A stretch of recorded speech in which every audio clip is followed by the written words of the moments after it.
Hi students, welcome back to my YouTube channel. Today we will discuss all the important reactions and concepts of this chapter. और इसी के ही साथ ही chapter का आज ये last video होगा. कल एक और वीडियो मतलब ये पढ़ाने का लास्ट वीडियो होगा. कल सिर्फ मेरी एक वीडियो जाएगी लास्ट इस चैप्टर की, जिसमें मैं आपको सारे जितने भी क्वेश्चंस आए हैं लास्ट ईयर के इस चैप्टर से वो कवर करने की कोशिश करूँगी. कोई रह जाए तो आप मुझे कमेंट करके बताइएगा, मैं आपको वो भी सॉल्व करवा दूँगी. ठीक है, तो concept wise today is the last video of this chapter. Please give me feedback, whatever you are expecting. If I'm not like able to teach in that way, please let me know. I'm open for all the types of feedbacks. ठीक है. So students, let's start with the reaction of haloalkane with metal. सबसे पहले हम magnesium के साथ देखते हैं. तो ये X denotes here as halogen, R denotes here as alkane. ठीक है, तो हेलो एल्केन का जब मैं मैग्नीशियम के साथ रिएक्शन कराऊंगी तब क्या बनता है, तब एक बहुत ही इंपॉर्टेंट प्रोडक्ट बनता है जिसको बोलते हैं हम ग्रिग्नार्ड रिएजेंट. ठीक है, ये डायरेक्टली एग्जाम में नहीं आता है बट ये बहुत ही इंपॉर्टेंट बेस बनने वाला है आगे की रिएक्शंस के लिए. एक एग्जांपल मैं आपको लेके दिखा देती हूँ. CH3C2 लेट्स से Cl है और Mg हमने मैग्नीशियम के साथ रिएक्शन कराया. So the product will be CH3CH2MgCl. ठीक है, इसको हम ग्रिग्नार्ड रिएजेंट बोलते हैं, बहुत इंपॉर्टेंट होता है. ठीक है, अगर हम एक साइक्लिक हेलोएल्केन ले लेते हैं लेट्स से, तो अगेन इसके साथ भी क्या होगा, ये एग्जांपल के तौर पे मैं आपको दिखा देती हूँ. ठीक है, MgCl. ठीक है, ये ग्रिग्नार्ड रिएजेंट बहुत ज़्यादा वॉयलेंटली रिएक्ट करता है. It is highly reactive with any source of H positive ion to create hydrocarbon. Water, they can react with alcohol, they can react with amines. किसी जो भी मिल जाए इनको, बस इनको H पॉजिटिव का सोर्स चाहिए और बदले में ये आपको हाइड्रोकार्बन दे देंगे. तो एक एग्जांपल मैं अगर आपको दिखाऊं, RMgX है, ये हमारा ग्रिग्नार्ड रिएजेंट है, राइट. इसको अगर मैं किसी भी के भी साथ रिएक्शन कराऊं, लेट्स से अगर मैं इनके वाटर के साथ रिएक्शन करा दूं, H2O के साथ अगर मैं रिएक्शन कराऊं, तो ये क्या देगा, ये सिंपल आपको RH देगा, RH. ठीक है, वाटर को अच्छा हम HOH लिख के मैं आपको यहाँ दिखा देती हूँ. ठीक है, आपको कंफ्यूजन नहीं होगी. H2O को मैं HOH लिख दिया. ठीक है, तो R के साथ जुड़ गया H. ठीक है, RH के साथ जुड़ गया, बचा क्या, MgOH और X. ठीक है, तो ये हाईली रिएक्टिव होते हैं और हमेशा ग्रिग्नार्ड रिएजेंट मोस्टली जिन वाटर के साथ, अल्कोहल के साथ, अमीन्स के साथ क्या निकाल कर देते हैं आपको प्रोडक्ट, हाइड्रोकार्बन. ये क्या है आपका हाइड्रोकार्बन. ये याद रखिएगा. अगर आपको कन्वर्जन्स में हमेशा हेलो एल्केन से हाइड्रोकार्बन बनाना है तो याद रखना ग्रिग्नार्ड रिएजेंट बना दो उसके साथ, फिर उसका किसी के भी साथ, वाटर के साथ, अल्कोहल के साथ, डिपेंडिंग अपॉन कितने कार्बन आपको बनाने हैं, और रिएक्शन करा के हाइड्रोकार्बन बन जाता है.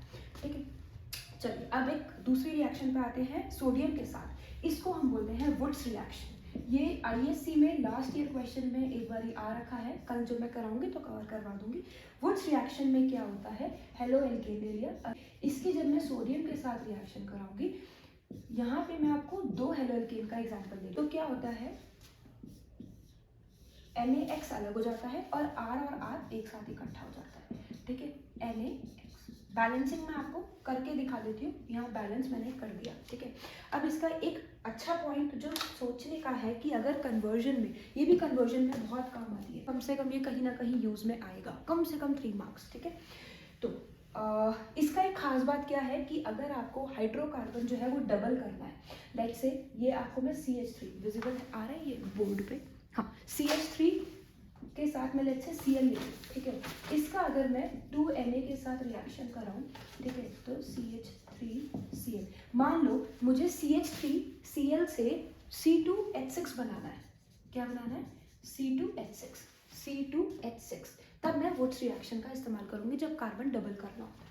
तो क्या होगा, यहाँ से 2NaCl हटा दो. ठीक है, 2NaCl हटा दो और CH3 और CH3 मतलब C2H6 बन के रेडी हो गया. ठीक है, अब इसके अलावा एक फटाफट से अब हम कुछ रिएक्शंस पढ़ेंगे हेलो एरीन्स की. ठीक है, हेलो एल्केन्स की हमने बहुत पढ़ लिया. तो जनरली हेलो एरीन्स अभी हमने पढ़ा था कि वो न्यूक्लियोफिलिक सब्स्टिट्यूशन तो देता नहीं है, ड्रास्टिक कंडीशंस में वो देता है.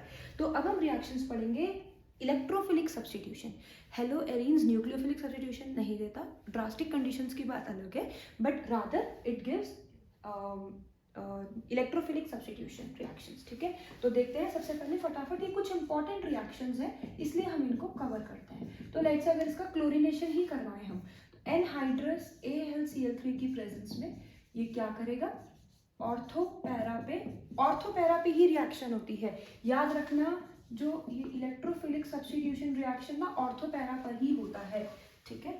हमेशा याद रखना, ये ऑर्थो पैरा पर रिएक्ट करता है और मेटा पे नहीं होती है रिएक्शन।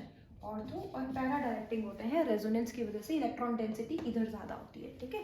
तो एक क्लोरीन आपका यहाँ आ सकता है, या तो फिर क्लोरीन आपका पैरा पोजीशन पे आएगा, ठीक है। तो 2 क्लोरीन थे, इधर ये वाला तो पहले से चलता है, इसको हम काउंट नहीं करेंगे। 2 क्लोरीन थे, एक क्लोरीन यहाँ आया और यहाँ का हाइड्रोजन वो लेके, यहाँ का हाइड्रोजन उसने निकाल दिया, ठीक है। तो यहाँ का हाइड्रोजन निकला और ये extra chlorine HCl is the by product, ठीक है। सल्फोनेशन में क्या होगा, क्लोरीनेशन का ही मतलब क्लोरोबेंजीन का ही आप सल्फोनेशन मतलब कॉन्सेंट्रेटेड H2SO4 के साथ रिएक्शन करा दो, H2SO4, ठीक है। वाटर आपका रिलीज हो जाएगा, ठीक है। और बाय प्रोडक्ट आपका जो प्रोडक्ट आएगा वो आएगा ClSO3H, ठीक है। ऑर्थो पर भी आएगा और पैरा पर भी आएगा। पैरा वाला मेजर प्रोडक्ट होता है क्योंकि पैरा वाला स्टेबल ज़्यादा होता है, ठीक है। तीसरा है नाइट्रेशन में हम, आपको पता ही है, 2 चीज़ें डालते हैं, कॉन्सेंट्रेटेड HNO3 के साथ हम क्या डालते हैं, कॉन्सेंट्रेटेड H2SO4, दोनों डालते हैं। मैं यही बना देती हूँ, कॉन्सेंट्रेटेड H2SO4, कॉन्सेंट्रेटेड HNO3, दोनों चलते हैं और वाटर इसमें से अगेन रिलीज हो जाएगा। इसकी रिएक्शंस हम डीप में बाद में पढ़ेंगे, आप ये डायरेक्ट समझ लीजिए। Cl के साथ LCl के साथ ऑर्थो पैरा ग्रुप पे नाइट्रो ग्रुप आ जाएगा, ठीक है। अगेन पैरा पे ज़्यादा ये वाला प्रोडक्ट मेजर रहेगा, हमेशा याद रखना। अब Friedel Crafts alkylation and acylation दोनों ही इंपॉर्टेंट रिएक्शंस हैं, ठीक है, क्योंकि ये नेम्ड रिएक्शंस हो गए जो थोड़ा ज़्यादा काम आती है। एल्काइलेशन में क्या होता है, एल्काइल ग्रुप जुड़ता है, ठीक है। क्लोरोबेंजीन का रिएक्शन हम कराएंगे 2CH3Br in the presence of anhydrous AlCl3, ठीक है। तो HBr आप निकाल दीजिए, ठीक है। HBr जैसे ही निकलेगा, ये है ना, इसी से ही बनाते हैं, ये क्लोरीन तो एज इट इज रहेगा, देखो CH3 ग्रुप यहाँ जाके जुड़ जाएगा, ठीक है, ऑर्थो पे भी और पैरा पर भी, ठीक है। इसकी रीजनिंग समझने के लिए ज़्यादा टाइम नहीं है, बस आप इतना समझ लीजिए कि यहाँ से जो हाइड्रोजन निकल रहा है वो ब्रोमीन के साथ निकल जाता है और एक बाय प्रोडक्ट भी निकल जाता है, उस बाय प्रोडक्ट की अभी हम बात नहीं करेंगे। एसाइलेशन में भी सेम प्रोसेस होता है, सेम हम लोग यूज़ करते हैं, बस यहाँ पे हेलो एल्केन की बजाय हम एसाइल ग्रुप लेते हैं, ठीक है। ये Cl है, इसकी एसाइल ग्रुप के साथ, एसाइल ग्रुप क्या होता है, CH3COCl, आपने अगर पढ़ा हो तो। अगेन सेम 2 लेंगे, बैलेंसिंग भी सेम करेंगे, एनहाइड्रस AlCl3 की प्रेजेंस में करेंगे सेम। यहाँ HBr निकला था तो यहाँ HCl निकलेगा, ठीक है। और यहाँ पर एसाइल ग्रुप लग जाएगा, Cl। एसाइल ग्रुप क्या होता है, CO वाला जो ये वाला होता है ना, COCl, इसको एसाइल बोलते हैं। तो CO वाला ग्रुप जुड़ जाएगा, ये तो निकल चुका है, CH3 आपका बच गया, ये ऑर्थो पर भी और ये पैरा पर भी आपका जुड़ जाएगा, ठीक है। अब एक इंपॉर्टेंट रिएक्शन है फिटिग रिएक्शन, ये वुड्स रिएक्शन जैसी ही है। फिटिग रिएक्शन बस एक हेलो एरीन्स के लिए होती है, सेम होती है। If my board is visible, हाँ इंपॉर्टेंट है ये। इसमें आप एक बेंजीन रिंग ले लो, ठीक है, ये बेंजीन रिंग हो गई आपकी, ठीक है। ये भी अगेन इंपॉर्टेंट रिएक्शन है। बेंजीन रिंग मतलब क्लोरोबेंजीन हम लेते हैं ना, हेलो एरीन्स, ठीक है। अगेन इसमें हमने, उसमें भी आपको याद होगा 2 Na ग्रुप लिया था और साथ में 2 हमने, इसको मैं मिटा देती हूँ एसाइल वाली रिएक्शन को, ठीक है। आपने नोट डाउन आप कर लीजिएगा, ये सारा बहुत इंपॉर्टेंट है और बहुत क्वेश्चंस आते हैं इस पे मैथ एग्जाम पे, ठीक है। तो अगेन एक और हेलो एरीन्स हम ले लेते हैं, कुछ नहीं करना है, यहाँ से ये हटा देना है और दोनों बेंजीन रिंग आपके यहाँ पर जुड़ जाएंगे, ठीक है। Plus 2NaX will be the by product, ठीक है। अब फिटिग रिएक्शन पढ़ ली हमने, वुड्स रिएक्शन पढ़ ली हमने, तो एक लास्ट बहुत इंपॉर्टेंट हो गया वुड्स फिटिग, दोनों का मिक्सचर क्या बन गया, वुड्स फिटिग।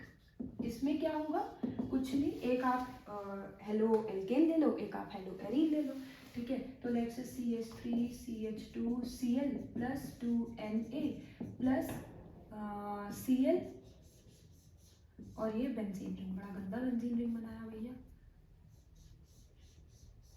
ठीक है। तो क्या हो जाएगा, 2NaCl आप निकाल लीजिए, है ना, और CH3CH2 और ये बेंजीन रिंग आपका बन जाएगा। ठीक है students, let's move on to very important, like one of the important question, that why haloarenes are less reactive than haloalkanes in nucleophilic substitution reaction।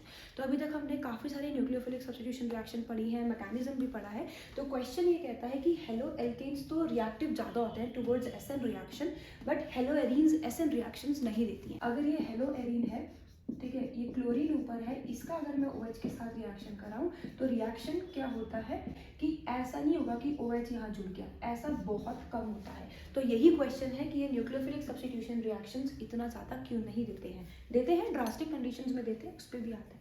तो क्वेश्चन स्टार्ट करते हैं कि ऐसा क्यों होता है। देखो, इसका सबसे पहला रीज़न होता है रेजोनेंस। ठीक है, क्या होता है, हेलोएरीन्स में रेजोनेंस होता है। ठीक है, रेजोनेंस में क्या होता है कि देखो ये एक क्लोरोबेंजीन है। ठीक है, क्लोरोबेंजीन के पास बहुत सारे खुद के इलेक्ट्रॉन्स होते हैं। ठीक है, 7 होते हैं ना, 1 2 3 4 5 6 7 सॉरी। ठीक है, तो ये अपने इसके सारे बहुत सारे इलेक्ट्रॉन्स होते हैं। अब ये क्या करता है, रेजोनेंस कर देता है, ये यहाँ पर आ जाएगा, ये यहाँ पर आ जाएगा। और रेजोनेंस तो अब तक आपको पता चली गई होगी, आपके अभी बहुत जल्दी एग्जाम्स ही हैं, तो यहाँ पर इलेक्ट्रॉन्स आ जाएंगे। ठीक है, फिर ये ऐसे ऐसे चलता जाएगा। ठीक है, मैं रेजोनेटिंग स्ट्रक्चर्स नहीं बनाती हूँ, बट क्या होता है रेजोनेंस में, हमको पता है रेजोनेंस बहुत ज़्यादा स्टेबिलिटी इंक्रीज कर देती है, डबल बॉन्ड आ जाता है दो इसके बीच में, मतलब क्लोराइड ग्रुप के बीच में, मतलब हेलोजन ग्रुप के साथ बेंजीन का डबल बॉन्ड आ जाता है, जिसकी वजह से बॉन्ड भी स्ट्रॉन्ग हो जाता है और ये अपने आप में बहुत स्टेबल होता है, जिसकी वजह से ये नहीं चाहता है कि ये हटे और कोई और आए, क्योंकि इसका अच्छा बॉन्डिंग है बेंजीन रिंग के साथ, हेलोजन के एल्केन्स के साथ। ठीक है, एल्कीन नहीं बोलेंगे, हेलोजन बोलेंगे।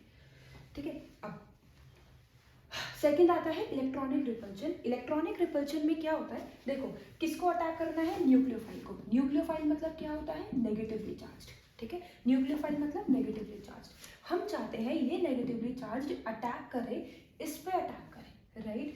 अब इसको सब्स्टिट्यूट करें, राइट। अब क्या होता है, बेंजीन रिंग में खुद के पास क्या है, इलेक्ट्रॉन्स का ये घूमता रहता है, इलेक्ट्रॉन्स, पाई बॉन्ड जो होता है, due to the presence of pi bond क्या होता है कि इलेक्ट्रॉन रिपल्शन हो जाता है। ठीक है, अगर मैं इसमें आगे बनाऊं तो ये इस तरह से आपका बन जाएगा। ठीक है, फिर ये ऐसे होगा और ये इधर आ जाएगा।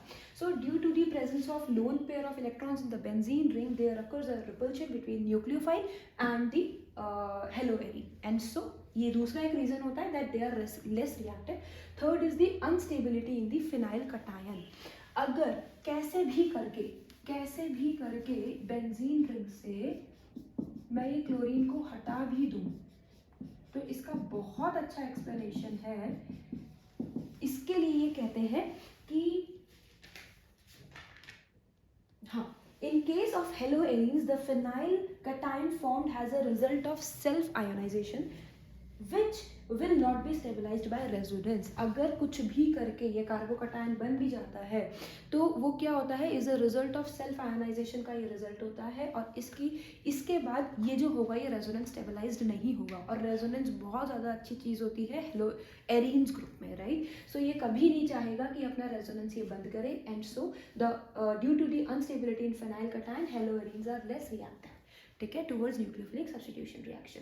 अब इसके बाद एक पॉइंट आता है दैट, मतलब ये आप समझ गए ना कि क्यों नहीं दिखाता, ये 3 पॉइंट्स हैं, बट ये फिर भी न्यूक्लियोफिलिक सब्स्टिट्यूशन रिएक्शन दिखा देता है in case of drastic conditions. बहुत ज़्यादा इसके ऊपर टेम्परेचर प्रेशर लगाओगे तो ये दिखा देता है। वन एग्जाम्पल, ये आपको क्लोरीन है, इसका अगर मैं NaOH के साथ रिएक्शन कराती हूँ, NaOH बहुत स्ट्रॉन्ग होता है।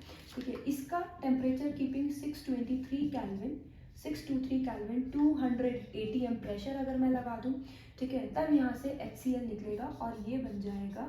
HCl निकाल देते हैं, ये H निकल गया और ये Cl निकल गया। ठीक है, तो क्या बना, ONa।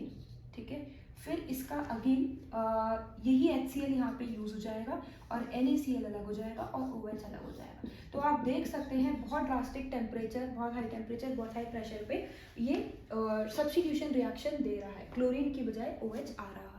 ठीक है, अब एक चीज़ और है, यहाँ पे अगर मैं ऑर्थो पैरा पे इलेक्ट्रॉन विड्रॉइंग ग्रुप अगर लगा देती हूँ, ऑर्थो पैरा पे इलेक्ट्रॉन विड्रॉइंग ग्रुप अगर हम लगा दें तो ये बहुत जल्दी जल्दी रिएक्शन एसएन रिएक्शंस दिखा देगा। फॉर एग्जांपल ये क्लोरीन है, मतलब क्लोरोबेंजीन है, अगर मैं इसकी NaOH के साथ रिएक्शन कराती हूँ, अभी हमने ये पढ़ा 623 केल्विन, ठीक है, और 200 ATM पर, तो ये मैं डायरेक्ट OH बना देती हूँ यहाँ पर, ठीक है। अब अगर इसके केस में मैं नाइट्रो ग्रुप एक लगा दूँ, nitro group electron withdrawing group होता है, एक मैंने नाइट्रो ग्रुप लगा दिया, इसने इलेक्ट्रॉन खींचना चालू कर दिया। अब मुझे टेम्परेचर थोड़ा सा मैं आराम से लो कर सकती हूँ। टेम्परेचर यहाँ पे अब मैं ले सकती हूँ, एक सेकेंड, हाँ 443 केल्विन टेम्परेचर ले सकते हैं हम, और यहाँ पर OH ग्रुप जुड़ सकता है NO2 के एसिड। यहाँ पर अगर मैं एक ऑर्थो ग्रुप और लगा दूँ, सॉरी इलेक्ट्रॉन विड्रॉइंग ग्रुप एक जगह और लगा दें, तो टेम्परेचर और कम हो जाएगा, और कम कितना हो जाएगा, 348 केल्विन आप ले सकते हैं, ठीक है, 348 केल्विन, या इसको लेट्स से पैरा पे लगा देते हैं, पैरा ज़्यादा स्टेबलाइज होता है, तो टेम्परेचर आप देख सकते हैं और कम होता जा रहा है, ठीक है, OH और ये NO2, ठीक है। इसी केस में अगर मैं एक और नाइट्रो यहाँ लगा दूँ, ये ऑर्थो पोजीशन थी, ये पैरा था, ये एक और ऑर्थो पे अगर मैं नाइट्रो लगा दूँ ग्रुप, तो टेम्परेचर और कम होकर कितना बन जाएगा, आपको टेम्परेचर देने की ज़रूरत नहीं है, जस्ट वार्म आप करेंगे तो डायरेक्ट अल्कोहलिक ग्रुप जुड़ जाएगा। इसका रीज़न क्या होता है, वही अनस्टेबिलिटी पर डिपेंड करता है। देखो जो हेलो एरीन्स होते हैं ना, इनमें रेजोनेंस होता है, और यहाँ पर इलेक्ट्रॉन्स होते हैं ऑर्थो पैरा पोजीशन पे, तो ये इलेक्ट्रॉन्स जो होते हैं ये न्यूक्लियोफाइल को रिपेल कर देते हैं, नेगेटिव नेगेटिव एक दूसरे को रिपेल कर देते हैं। तो यही इन तीन पोजीशन पे रेजोनेंस इन तीनों पे ही एक्ट करती है, ऑर्थो पैरा पे, मेटा पे नहीं मोस्टली, ठीक है। तो क्या होता है, इन तीनों का जो इलेक्ट्रॉन्स हैं, जो इलेक्ट्रॉन डेंसिटी बहुत ज़्यादा हो रही है, ये इलेक्ट्रॉन विड्रॉइंग ग्रुप ने खींच लिए इलेक्ट्रॉन, इन्होंने अपनी तरफ इलेक्ट्रॉन्स खींच लिए। तो इससे क्या हो जाता है ना कि जब इलेक्ट्रॉन्स की डेंसिटी कम हो गई तो ये आराम से फिर न्यूक्लियोफिलिक सब्स्टिट्यूशन, मतलब न्यूक्लियोफाइल इस पर अटैक कर सकता है और न्यूक्लियोफिलिक सब्स्टिट्यूशन रिएक्शन ही शो कर सकता है, ठीक है। This is all about this chapter. The chapter has come to an end. Congratulations. But the important part is still left, which I'll cover in tomorrow's video. कल मैंने जैसे आपको बताया, हम सारे के सारे questions cover करेंगे, important questions, last year questions, सिर्फ last year questions करेंगे। आप मुझे आज ही बता दीजिए कमेंट करके आपको कौन कौन से questions का solution चाहिए, मैं आपको सारे questions cover करवा दूँगी। Okay? Thank you. Bye bye.